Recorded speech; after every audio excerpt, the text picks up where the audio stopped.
Hi friend, ఈరోజు మన curry వచ్చి ఎగ్గు ములక్కాల పులుసు. ఈ రెండింటిని కలిపి చేస్తున్నాను. ఎలా చేయాలో చూపిస్తా, సరేనా? చూడండి, ముందుగా అయితే ఒక ప్యాన్లో మనం ఆయిల్ తీసుకుందాం. చూడండి, మనం ఘాట్లు పెట్టుకున్న కోడిగుడ్డు అయితే వేసుకుందాం.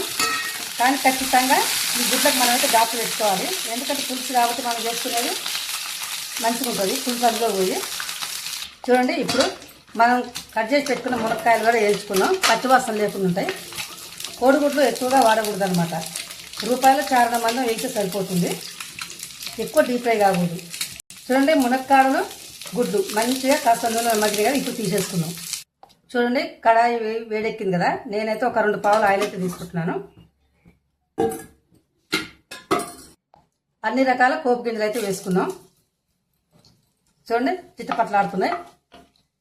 పచ్చిమిర్చి, ఉల్లిపాయ ముక్కలు, మనం కడిగి పెట్టుకున్న కరివేపాకు వేసుకుందాం. సగం చెంచా పసుపు, 1 టీ స్పూన్ అల్లం వెల్లిపాయ తాలింపు అయింది కదా. ఇప్పుడు మనం కట్ చేసి పెట్టుకుని టమాటా ముక్కలు అయితే వేసుకుందాం. మంచిగా కలుపుకుందాం. ఉప్పు, మునక్కాయ ముక్కలు వేసుకుందాం.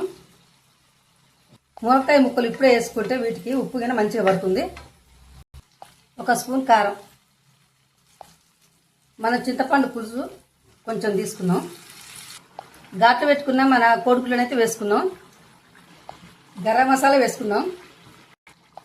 కొత్తిమీర కూడా వేసుకుందాం.